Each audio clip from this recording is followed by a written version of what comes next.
జున్ను మాఘమాసం సందర్భంగా మన శ్రీకాళహస్తి గురించి తెలుసుకుందామా? అయితే విను. ప్రాణం ఉన్న శివలింగ క్షేత్రం ప్రపంచంలో ఇదొక్కటే శ్రీకాళహస్తి ఆలయం.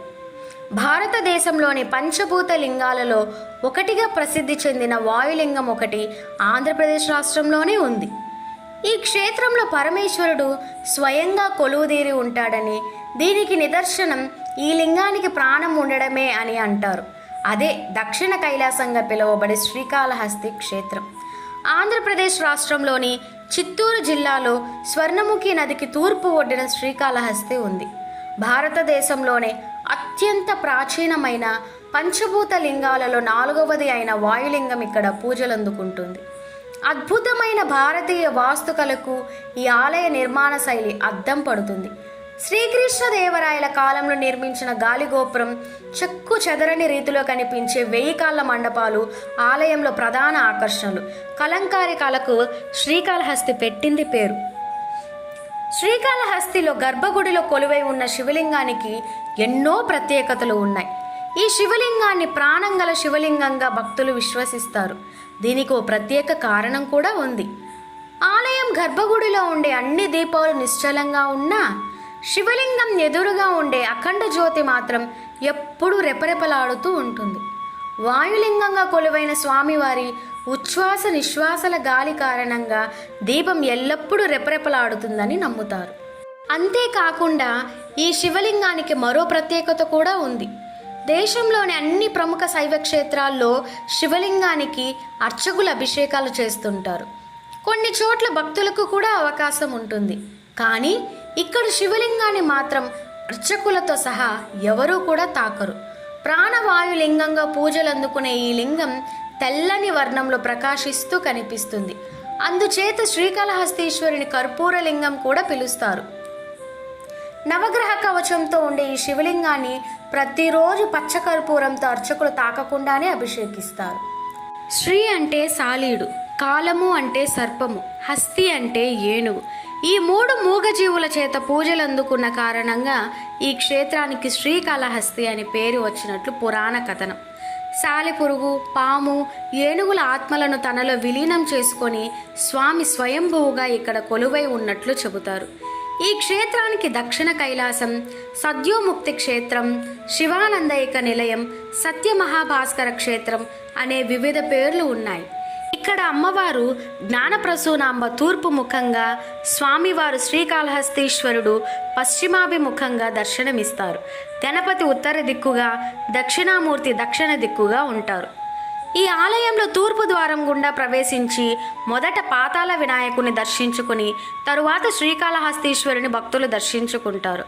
పాతాళ గణపతితో పాటు ఈ క్షేత్రంలో వల్లభ గణపతి, మహాలక్ష్మి గణపతి, సహస్రలింగేశ్వర దేవాలయాలు కూడా ఇక్కడ కనిపిస్తాయి.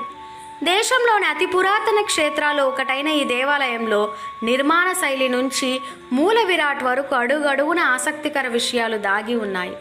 సాధారణంగా భక్తుడు ఎప్పుడు భగవంతుని పాదాల చెంతన ఉంటాడు. కానీ శ్రీకాళహస్తిలో ఇది భిన్నంగా కనిపిస్తుంది. పరమేశ్వరుడి పరమ భక్తుడైన కన్నప్పకు కొండపైన దేవాలయం ఉంటే శ్రీకాళహస్తీశ్వరుడికి పాదాల కింద ఆలయం ఉంటుంది. అందుకే పరమేశ్వరుని భక్తవల్లభుడు అని కూడా పిలుస్తారు. మహాశివరాత్రి రోజున ఇక్కడ జరిగే బ్రహ్మోత్సవాల్లో తొలి పూజను కొండపై ఉన్న కన్నప్ప ఆలయంలో చేయడం విశేషం.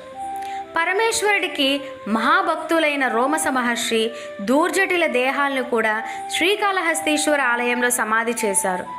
ఆలయం రాజద్వారం దాటే గడప కింద వారి దేహాలను ఉంచారు. వేశ్యకన్యలు, యాదవరాజు, వశిష్ఠుడు ఇలా ఎన్నో కథలు ఈ క్షేత్ర మహత్యంలో పెనవేసుకుని ఉన్నాయి. శ్రీకాళహస్తి క్షేత్రం అనగానే మొట్టమొదటి గుర్తొచ్చేది రాహుకేతు శాంతి పూజలు. శ్రీకాళహస్తీశ్వరుడికి ఉండే నవగ్రహ కవచం ద్వారా రాహుకేతువులతో పాటు గ్రహాలన్నీ పరమేశ్వరుడి అదుపులో ఉంటాయని నమ్ముతారు.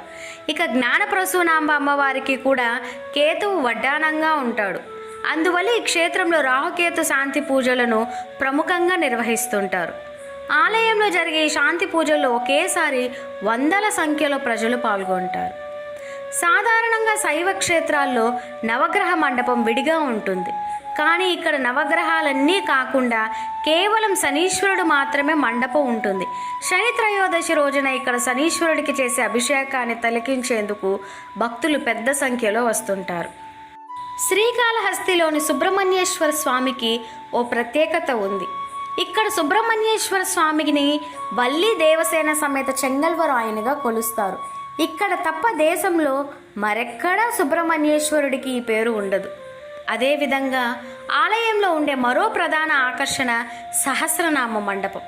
శ్రీకాళహస్తి ఆలయంలో ఎక్కడ ఆకాశం కనిపించదు, కానీ ఈ మండపంలో ప్రత్యేకంగా కేటాయించిన గుర్తుల వద్ద నిలబడి చూస్తే స్వామివారి శిఖరం, అమ్మవారి శిఖరం, భక్త కన్నప్ప ఆలయ శిఖరాలు స్పష్టంగా కనిపిస్తాయి. ఈ మండపంలో ధర్మరాజు, యమధర్మరాజు, చిత్రగుప్తుడులు ప్రతిష్ఠించిన శివలింగాలు కూడా కనిపిస్తాయి. ఇలా ఎన్నో ప్రత్యేకతలు, విశిష్టలతో శ్రీకాళహస్తి క్షేత్రం ఆధ్యాత్మిక పర్యాటక గమ్యస్థానంగా మారింది.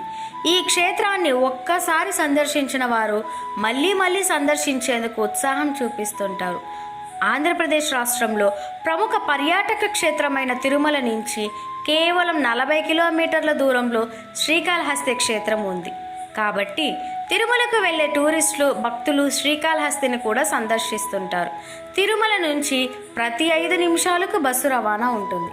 శ్రీకాళహస్తీశ్వరుని దర్శనం పూర్వజన్మల పుణ్యఫలం. ఓం నమః శివాయ.